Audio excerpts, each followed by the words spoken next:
मेरा नाम अर्जुन है। उम्र 22 साल। एक प्राइवेट कंपनी में जॉब करता हूँ। सुबह 9 से शाम 6 तक काम और उसके बाद घर। जिंदगी सिंपल चल रही थी जब तक मेरी छोटी बहन अनु एक फ्राइडे अपनी एक दोस्त को घर ले आई। नाम था उसका रीवा, और बस वहीं से सब बदल गया।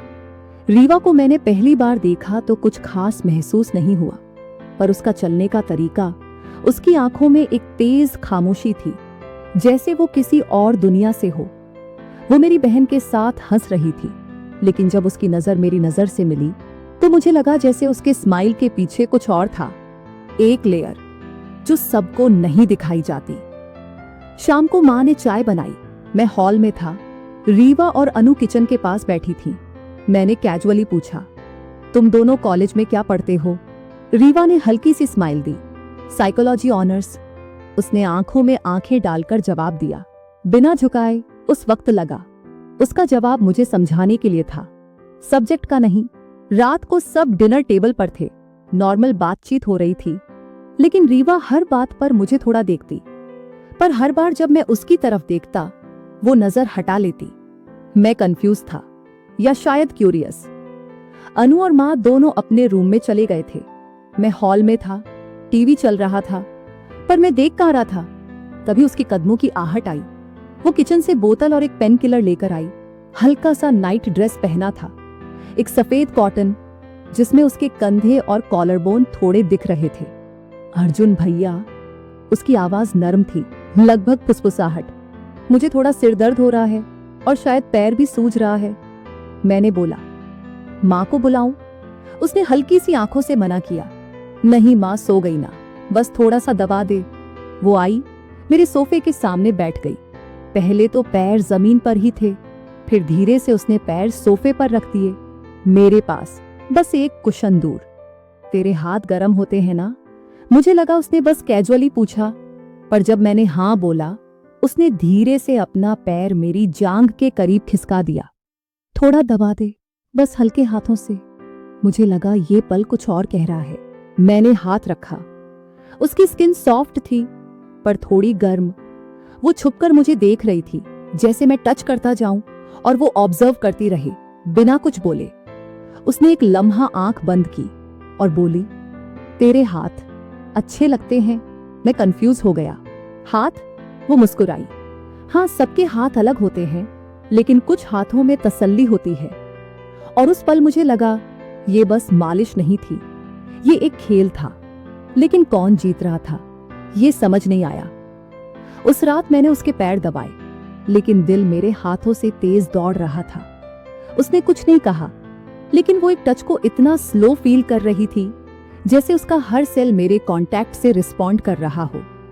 और मुझे लगने लगा, ये सिर्फ दर्द के लिए मालिश नहीं थी, ये तो कुछ और शुरू हो गया था, बहुत धीमे, बहुत सिडक्टिव तरीके से। अगली सुबह जब मैं उठा तो रीवा किचन में चाय बना रही थी, व्हाइट कुर्ती और लाइट ब्लू पायजामा पहने हुए। सिंपल, लेकिन जैसे उस सिंप्लिसिटी में कुछ एडिक्टिव था। उसने मुझे देखा, एक हल्का सा स्माइल दिया, वो स्माइल जिसमें उस रात की कुछ अनसुनी बातें छुपी थीं। आज चाय मैं बना रही हूं, कॉम्पेंसेशन फॉर द मालिश। मैंने भी हल्का सा रिप्लाई दिया, ठीक है, लेकिन पेन गया या अभी भी है? वो चुप हो गई और फिर सीधा आंखों में देखा। पैर का दर्द तो चला गया, लेकिन एक नया दर्द शुरू हो गया। उस पल मुझे लगा, वो बातें पैर की नहीं, दिल की कर रही थी। अनु कॉलेज चली गई, माँ किसी रिलेटिव के यहाँ, बस मैं और रीवा घर पे थे। पहली बार पूरा दिन एक ही छत के नीचे, बिना किसी इंटरप्शन के। रीवा ड्राइंग रूम में थी, डायरी लिख रही थी। मैं कॉर्नर में लैपटॉप पे काम कर रहा था, पर फोकस जीरो। उसके बालों से गिरती एक लूज स्ट्रैंड, उसका फिंगर के कॉर्नर से उसे एडजस्ट करना, और बार बार मेरी तरफ देखे जाने वाले हाफ सेकंड के ग्लांस, ये सब बस नॉर्मल नहीं था। उसने मुझे बुलाया, अर्जुन एक चीज समझाओगे? तो रीवा किचन में चाय बना रही थी। समझाओगे?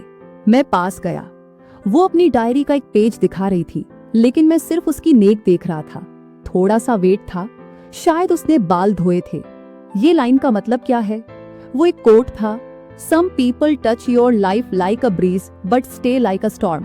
मैंने बोला, मतलब कुछ लोग ऐसे होते हैं जो लगता है बस पासिंग मोमेंट है, पर वो छोड़ जाते हैं कुछ ऐसा जो कभी नहीं जाता।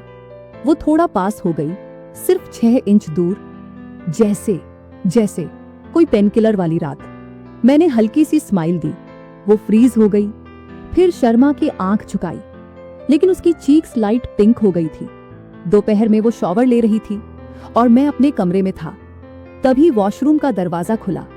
रीवा टॉवल में बाहर आई। सिर्फ एक मोटे कॉटन टॉवल में उसके गीले बालों से पानी टपक रहा था। मुझसे बोली, अर्जुन, एक रबर बैंड दोगे? मैं साइड टेबल से रबर बैंड लेकर उसके पास गया। उसने मुझसे कहा, होल्ड करो, मैं बाल बांध लूं। और उसने अपने दोनों हाथ ऊपर उठाए। टॉवल थोड़ा लूज हुआ, लेकिन वो बिल्कुल शांत थी। मैं चाहूं तो फिर से दर्द होने लगे। मैं कुछ नहीं बोला, बस आंखों में आंखें डाल के देखता रहा। वो 3 सेकंड थे, लेकिन उसमें हम दोनों पहले ही कुछ कर चुके थे, बिना किए। 5 दिन हो गए थे रीवा को आए हुए। अनु किसी स्टडी ग्रुप में रात को रुक गई थी। माँ किसी रिश्तेदार के यहाँ शादी में गई थी। घर में सिर्फ मैं और रीवा थे। और एक चांदनी रात। रीवा छत पर थी, मैं नीचे था। तभी उसका मैसेज आया, आजा जरा हवा ले ले, थोड़ी बातें हो जाएं। मैं छत पर गया। वो एक सफेद बेडशीट पर बैठी थी, लूज नाइट शर्ट में, बिना मेकअप, लेकिन एकदम ड्रीमी लग रही थी। मैंने बोला, तू कम रोमांटिक लाइनें लिखती है और ज्यादा जीती है। वो हंसी, अब तो तू समझने भी लगा है। हम दोनों एक छोटी कुर्सी और तकिए के सहारे फर्श पर बैठ गए। रीवा ने अपना पैर फोल्ड किया और थोड़ा मेरी तरफ झुकी। उसके कंधे मेरे कंधे को टच कर रहे थे। वो जान के कर रही थी या बस इतना कैजुअल था, मुझे नहीं पता, लेकिन मेरी सांस उसकी सांस के रिद्म में चलने लगी थी। कभी कभी लगता है मैं किसी और जगह से बिलोंग करती हूं, मैंने कहा, और कभी कभी मुझे लगता है तू मुझे इस जगह से बाहर ले जा रही है। उसने धीरे से अपना सिर मेरे कंधे पर रखा, बिना कुछ बोले। बस उसका सिर, उसका वजन, उसकी सांस मेरी त्वचा के इतने करीब था कि मेरी धड़कन उसके बालों से टकरा रही थी। ठंड बढ़ गई थी। मैं अंदर से एक चादर लेके आया। उसने चादर शेयर कर ली। हम दोनों एक ही चादर के अंदर थे। तभी उसने अपना हाथ मेरे हाथ पर रखा और अपनी उंगलियां मेरी उंगलियों के साथ फंसा दी। तेरे हाथ वाकई में अजीब कंफर्ट देते हैं। कभी कभी सोचती हूँ, अगर कोई मुझे इन्हीं हाथों से संभाले, बिना कुछ मांगे। उसने मेरी तरफ देखा। आंखों में कोई सवाल नहीं था, सिर्फ एक क्लियर ग्रीन सिग्नल था। मैंने उसका हाथ थोड़ा जोर से पकड़ा और हल्का सा झुककर उसकी आंखों में देखा। वो आंखें मुझे चूम रही थीं, बिना होठों के। वापस रूम में आए। वो थोड़ी थकी थी, सोफा पर लेट गई। उसने कहा, तू बस बैठा रहा, मुझे तेरे पास नींद आती है। मैं उसके पास बैठा। उसने अपना सिर मेरी जांघ पर रख दिया। उसकी वार्म गाल मेरी जांघ से चिपकी थी। वो हैवी सांस ले रही थी। हर सांस के साथ मुझे फील हो रहा था कि वो मुझ में घुल रही है। तभी उसने आंख खोली और धीरे से कहा, मुझे किसी ने कभी इतने आराम से छुआ नहीं। अगर तू कुछ नहीं करेगा तो शायद मैं कुछ कर बैठूं। मैं हिल गया। वो पल थम गया और उस मोमेंट में हर सेडक्शन, हर इमेजिनेशन सच होने लगा था। मैं झुक के उसका हाथ पकड़ने ही वाला था, लेकिन तभी उसने आंखें बंद की, जैसे उसका इशारा था, कर ले, लेकिन तू ही कर। वो रात एक लाइन थी जिसे या तो क्रॉस करना था या उसके दोनों साइड जलते रहना था।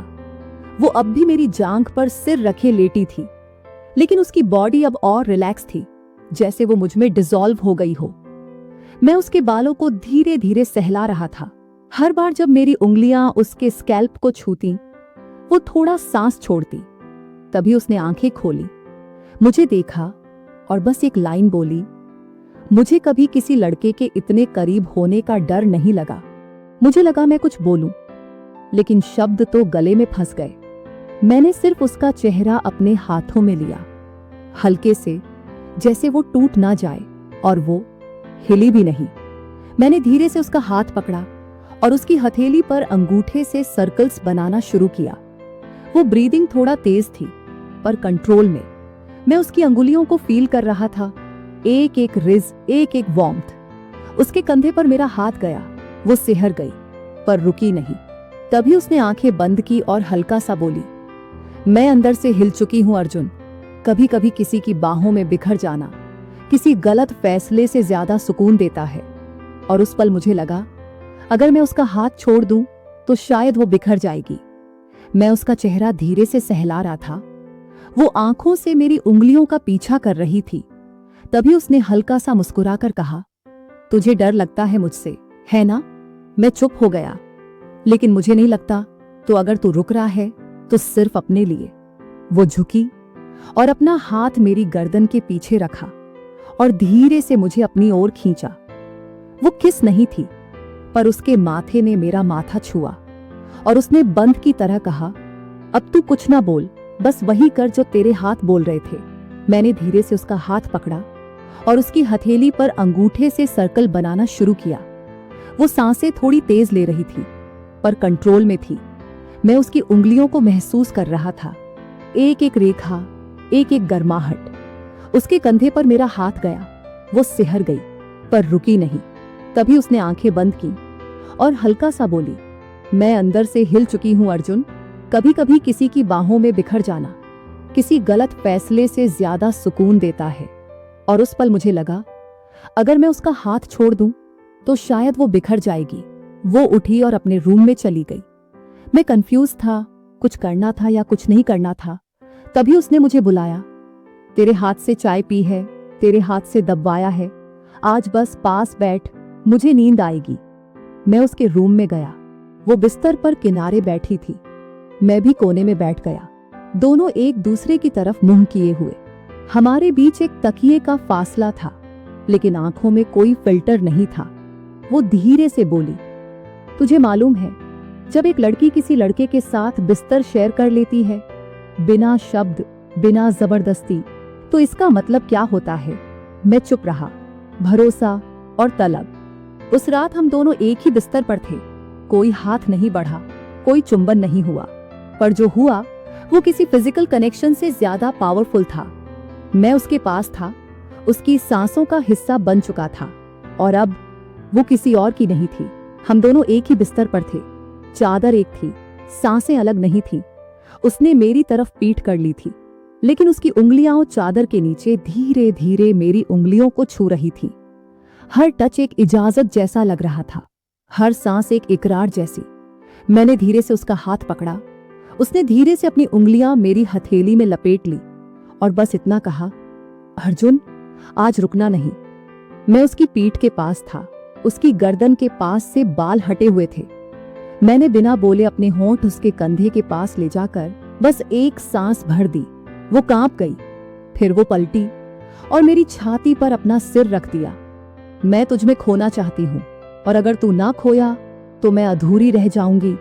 उसके आंसू मेरी शर्ट में समा गए थे, और उस पल मैंने सिर्फ एक बात समझी, ये प्यार था, बोल्ड, इंटेंस, फॉरबिडन, लेकिन शुद्ध। मैंने उसे अपनी बाहों में लिया, ना कोई जल्दबाजी, ना कोई जोर, बस उसकी कमर पे धीरे धीरे हाथ फिराया, उसकी पीठ पर उंगलियों से लिखने लगा, मैं यही हूं, तेरा हूं। उसने मेरी गर्दन चूमी, बहुत हल्का सा, फिर मेरी आंखों में देखा और कहा, तुझे छूना मेरी गलती नहीं है, तेरे बिना जीना मेरी सजा होती। चादर अब भी हमारे ऊपर थी, लेकिन अब उसका हाथ मेरी छाती पर था और उसका पैर मेरी जांघ से लिपटा हुआ। हमने कोई कपड़े नहीं उतारे, लेकिन एक दूसरे को पूरा महसूस किया। हर जगह जहां तक एहसास जा सकता है वहां तक पहुंच गए। ना रोशनी थी, ना शब्द थे, सिर्फ दो धड़कनें थी, जो उस रात से एक ही धड़कन बन गई।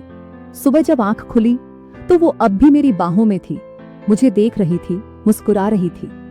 अब मैं जा रही हूं अनु के हॉस्टल के साथ, लेकिन तू सोच मत, मैं गई हूं, लेकिन अब तेरे बिना रह नहीं सकती। मैंने बस एक चीज कही, तेरा इंतजार अब मुझे करना नहीं पड़ेगा, तू मेरे अंदर समा चुकी है।